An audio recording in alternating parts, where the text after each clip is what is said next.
Welcome back to Final Fantasy XIV, where we are back in the Waking Sands. No, wait, the Rising Stones, the other one. And yeah, patch 5.55, I believe it was released yesterday, and there's a bit more story, so let's look into that. The company we keep.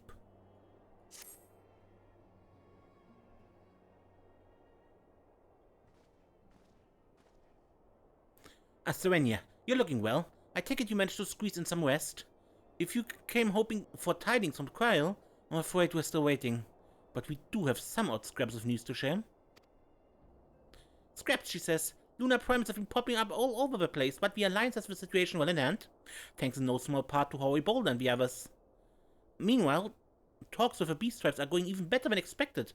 Encouraged by Ulda's progress with the Amalja, Widania has opened negotiations with the XIV, believe it or not. All of which is obviously very encouraging, but with the Telephoroi still out there, it's not as if we can afford to lower our guard.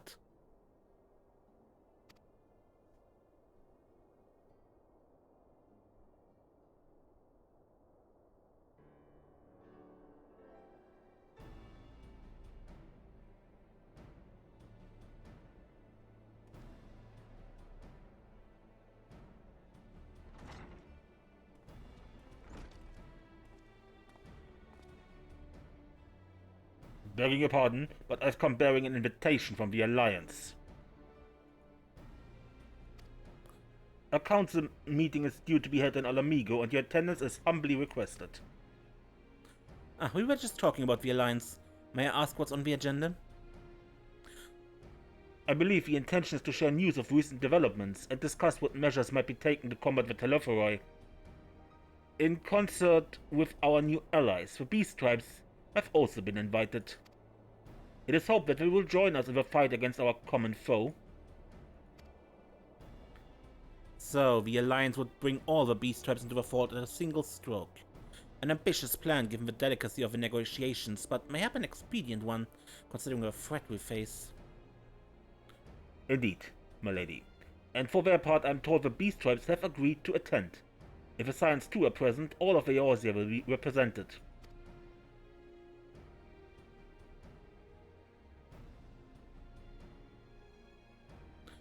To arrange such a meeting must have been quite an undertaking, not only diplomatically but practically. Pray inform the Alliance that we would be honored to participate. We shall make for Alamigo without delay. Then I will be your answer thither with all haste. We look forward to receiving you at the Royal Palace.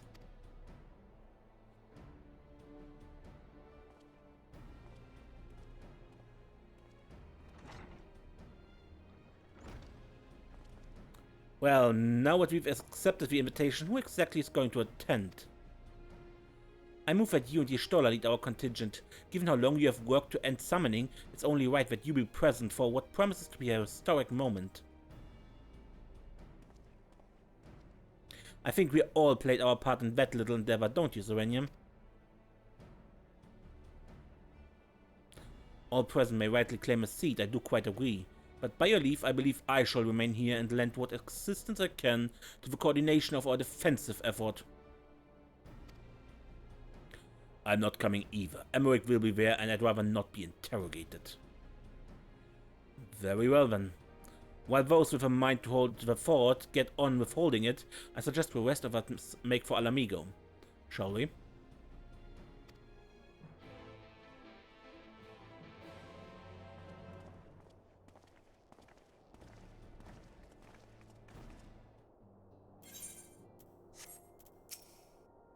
Don't forget to bring me something nice from Alamigo. I shall take this opportunity to gain a better understanding of Estinian. Being a lesson of a like age, it is possible we have interests in common. Maybe I shall begin by lending him a favorite treatise or two from my collection. Don't you worry. I have no plans to return to roaming in your absence. I know you'd only chase me if I did.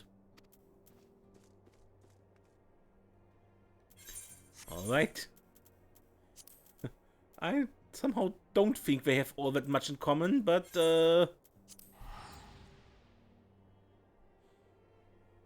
Maybe?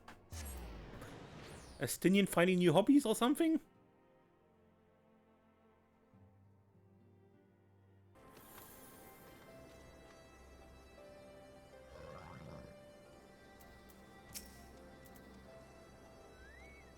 We've been expecting you. While some of you guests have yet to arrive, the Alliance leaders are all present. Shall I show you in?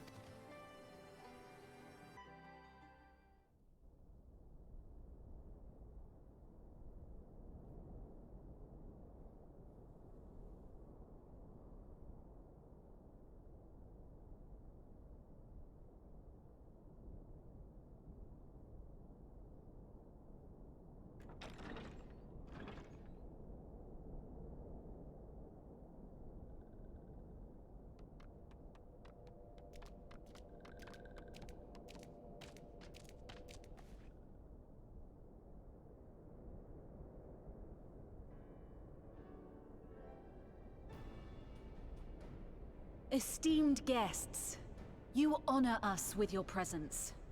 As there is much to discuss, let us begin. I hope we have enough chairs for everyone, because that would be diplomatic faux pas if our guests would have to stand. Information on our taken brethren you have, yes? Hear it we would!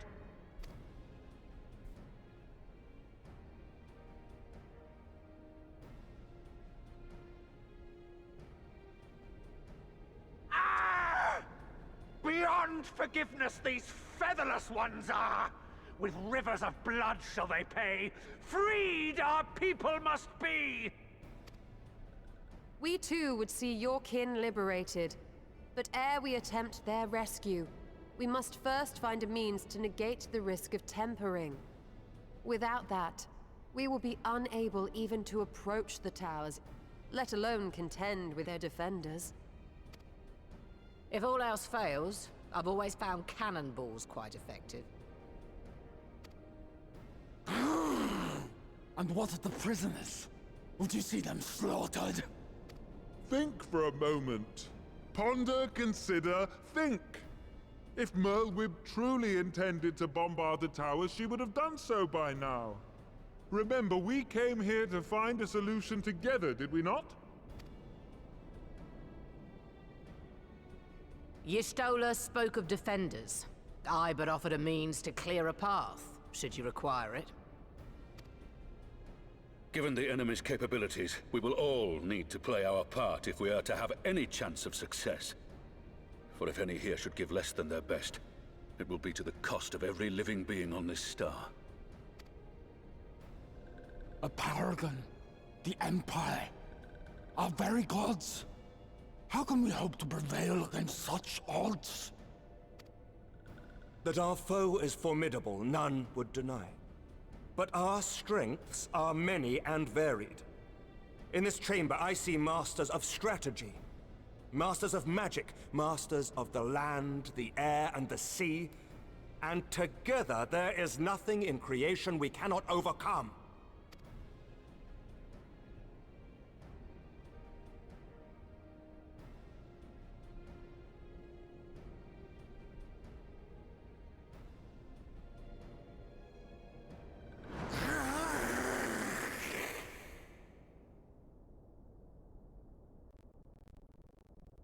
I beg your pardon?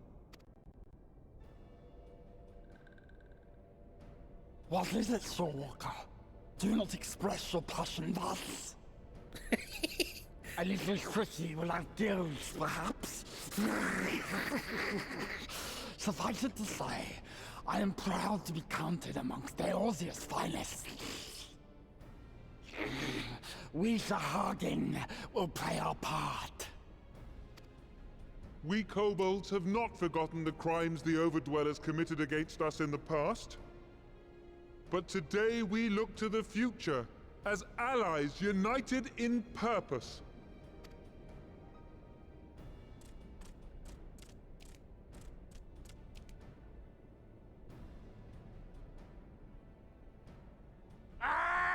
Make mock of the Ixal the Paragon does!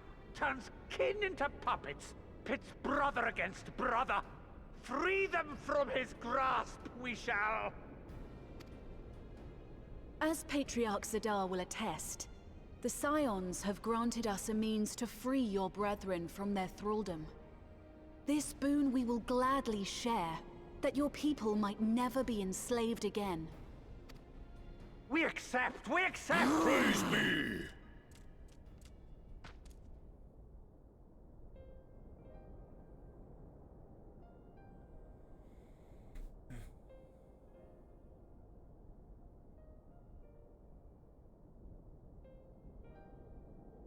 It's taken a while, but I do believe we might be one step closer to a world without primals.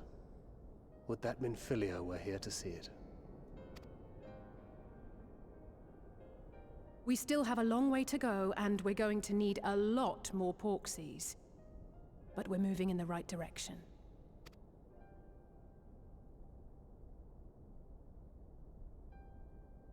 If I may have your attention, there is one other point I would like to raise.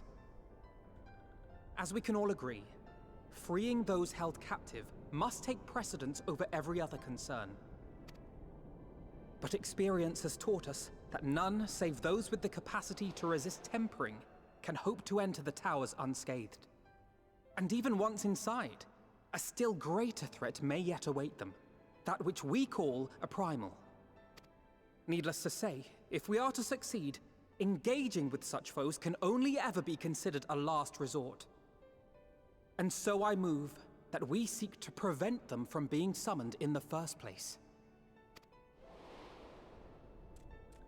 Yes!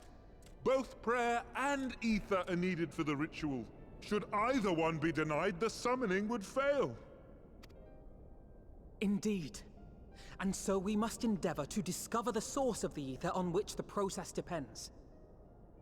Do so, and it may present a way to halt the summonings, or perhaps even neutralize the towers entirely. A promising proposal. While you are conducting your investigations, however, we will need to remain vigilant, lest the Telephoroi commit further abductions and summon primals ere we have the means to prevent them. To stand a better chance of keeping our enemy at bay, we would do well to coordinate our defensive efforts, sending reinforcements to assist our neighbors when needed. We Amalja would have been overwhelmed were it not for our newfound allies. But say the word, and we shall come.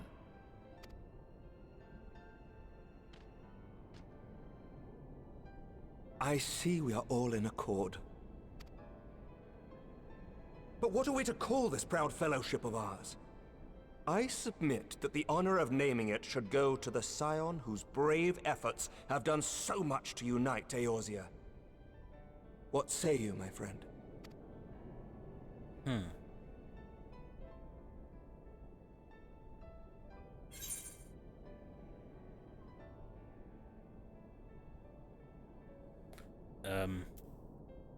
One moment, please. Might I suggest the Grand Company of Eorzea? I remember a certain someone pondering it once upon a time, and it seems as fitting a name as any.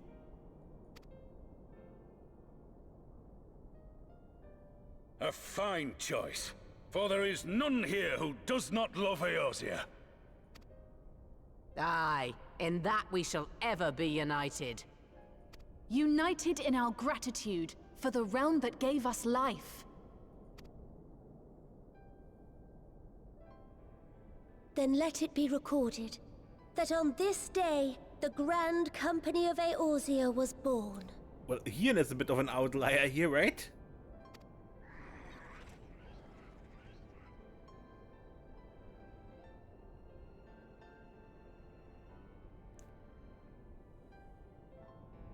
Moved him to tears.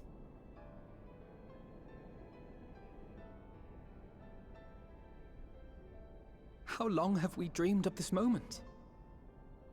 And now that it's here, Oh, forgive me. Might we speak outside?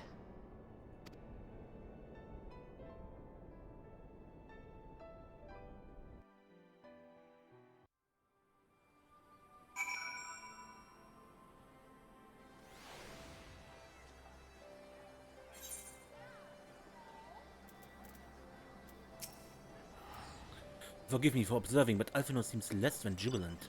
Might his thoughts still be occupied by the fate of poor Arnvald? I think he's thinking about the Crystal Braves. The Grand Company of Eorzea. I wonder what we and the other former Crystal Braves will make of it. We have won over the leaders. Now the leaders must win over their people. No small task, I grant you, but we have come a long way since first we joined with Minfilia to bring an end to summoning. A long way.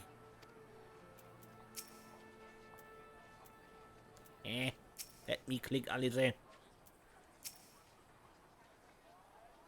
It's a pity it took the threat of annihilation for everyone to cast their grievances aside.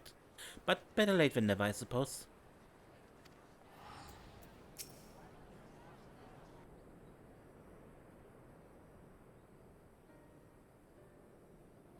Well, now that we are out of earshot of the other delegates, I hope you will forgive me if I speak my mind. Let me begin by saying that I have dreamed of this day since the moment I first set foot upon these shores, that I was as heartened as anyone to see the peoples of Eorzea pledge their solidarity. Yet, even as they uttered their declarations, all I could think about was the conflict to come, of the sacrifices that would be made, and the lives lost. Inevitabilities that I still struggle to accept. But at least now there's hope. The formation of a Grand Company of Eorzea is the first step. The first of many.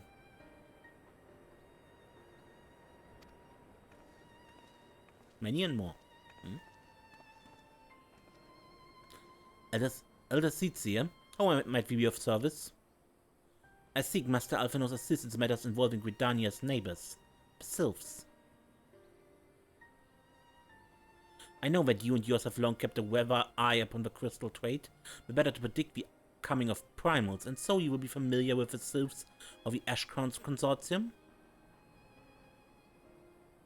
I am indeed. The unifications quest of the Reborn Beast tribes. Through their dealings, they have cultivated relations not only with the city-states, but many other communities besides. Communities such as the Beast Tribes. Just so, it's our hope that we may make use of the Sylph's established line of communication to coordinate the efforts of our new fellowship. If there remain certain practical differences between the Trade Consortium and the Grand Company. If the Sylphs are to perform their task effectively, they will require the counsel of one versed in the operational aspects of an armed force. An armed force founded with the self-same goal in mind, no less.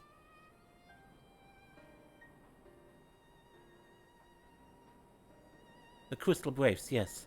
Forgive me, Master Alphinaud, I know that it was a painful chapter in your life, but the experience may yet be made to serve the realm.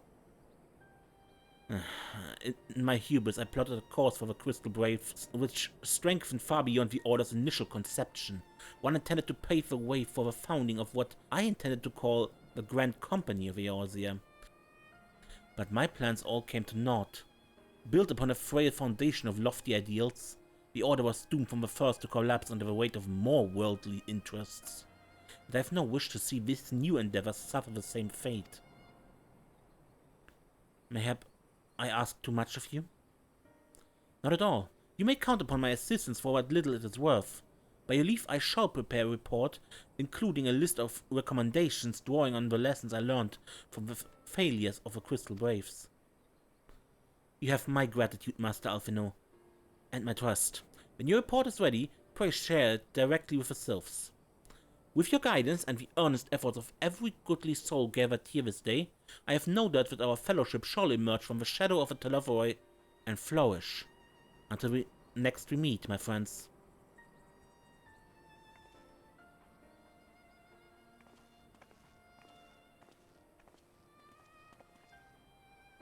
Before committing anything to writing, there's a number of people whose thoughts I would like to hear. Former Braves, you understand? Might you join me in seeking them out?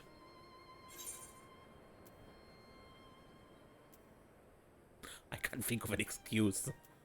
So, yes? As if you have to ask. Thank you. As someone who witnessed the Order's rise and fall, yours would be a reassuring presence. I'll join you. If you're planning to canvass the opinions of your former comrades, it will be a lot quicker if we share the task of questioning them. Then mayhap Graham can lend a hand as well. I shall accompany Thancred back to the Rising Stones. Between us, I dare say we should be able to provide an accurate enough account of the day's events.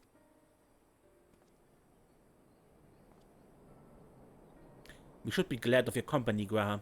I shall explain the details on the way.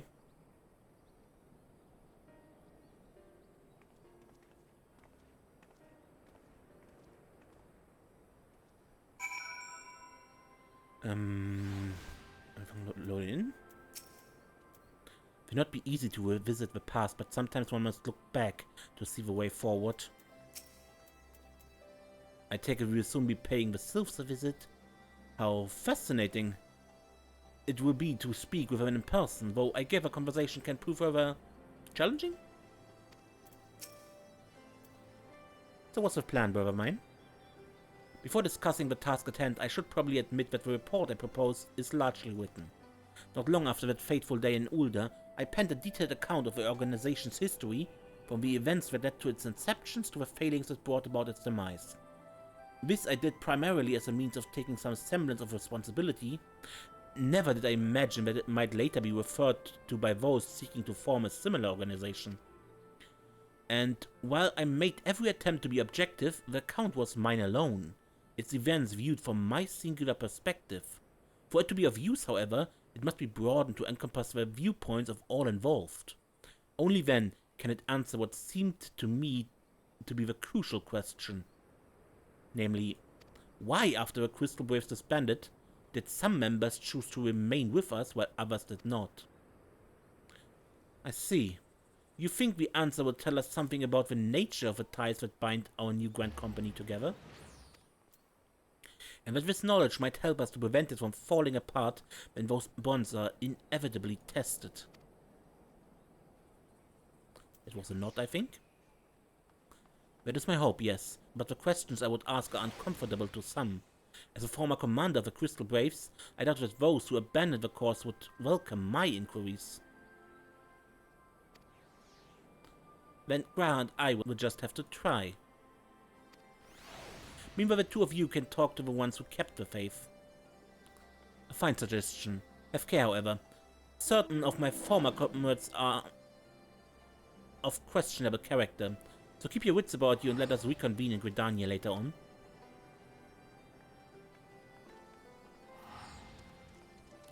If you have no objections, I have a mind to begin by speaking with Riol and Alian.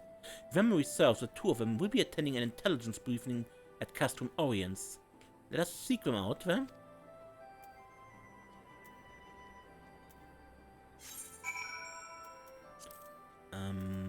Over there.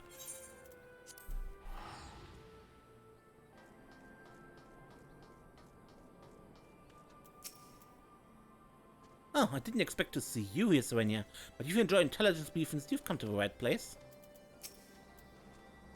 While such briefings are seldom exciting affairs, the importance of coordinating our efforts with our allies cannot be overstated. In that regard, Aliana and Riol have been most dependable.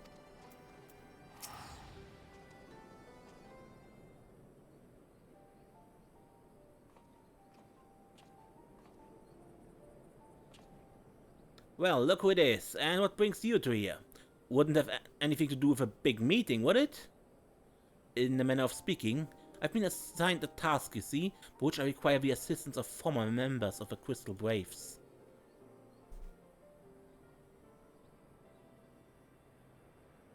So you want to know why we decided to stick with the science, huh? Ain't an easy thing to put into words, that.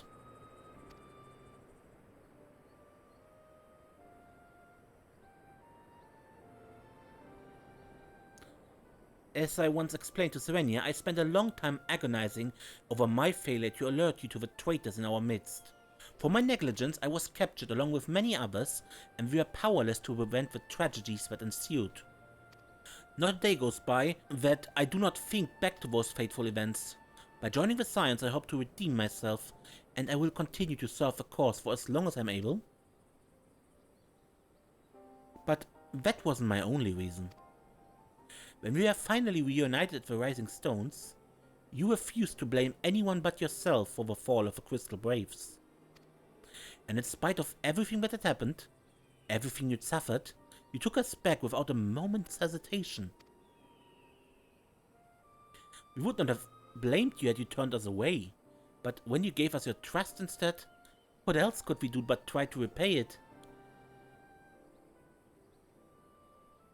Nothing, that's what.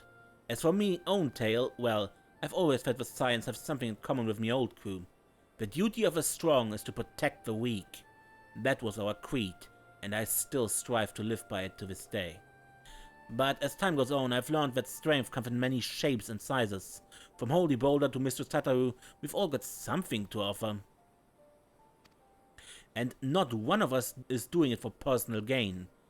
Because we believe there's more important things than that. Things worth protecting, which is what being a Scion is all about. I'm at a loss for words. Thank you, my friends. To hear this from you means more than you know. Forgive me, Serenia, could you?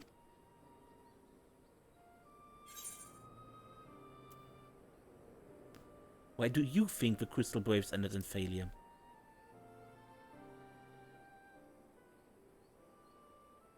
Well, its founding ideals were something to be proud of, but ideals alone don't make a crew. For every swab who signed up with good intentions, there was another who was only in it for coin, the glory, or both. Ours was quite a disparate band, and while I will never forgive Ilbert, the fact that we managed to function at all was thanks in large part to his efforts. Just a pity he was doing it for all the wrong reasons, eh? Only takes one bad apple, they say, and the Braves had a barrel full of them. Not like the Scions. We might look like a ragtag band of misfits, but deep down, we all got that shared sense of purpose. And why? Because Tataru sifted out all the glory hunters before they made it through the door. I see, so while our ranks comprise a diverse range of people, each with their own individual strengths, we are all united in purpose. Thank you, my friends. With your permission, I shall make a record of our discussion and refer to it when drafting my recommendations. Until we meet again.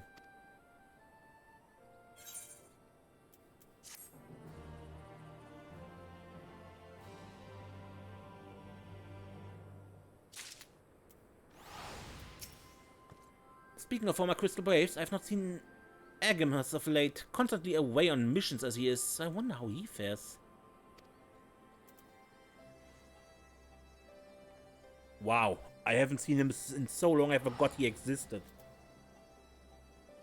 But yeah, there was this other Rogadin guy. After the company of heroes went their separate ways, I did try working on my own for a bit. And I admit it was nice being able to pick my own battles. And if you want to make a real difference, you need to find a good crew and stick with them.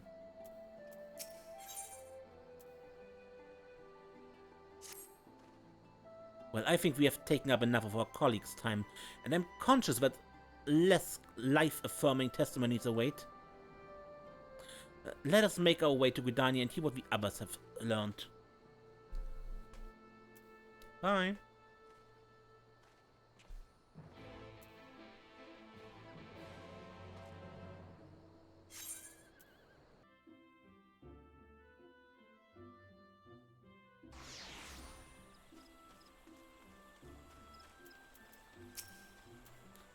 When Alice is set her mind on something, there's no stopping her, and her mind was truly set on finding former Braves.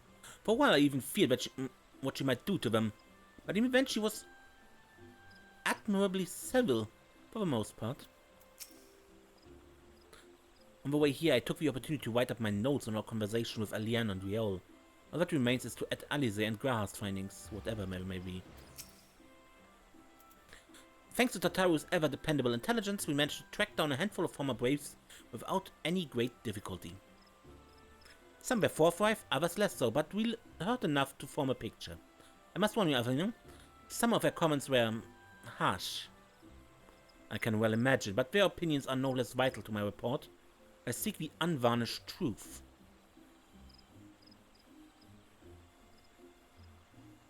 Thank you. I will set about adding your findings to my own at once. In the meantime, pray go on ahead to Little Solace and seek out Elder Fixio. I will join you anon.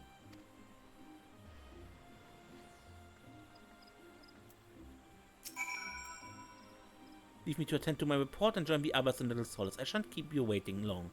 I know how playful the sylphs can be. But I want to know what is written in this text. I hope we learn it. Okay, but I make a cut here and we continue this next time. Until then, I am Ace and don't get lost.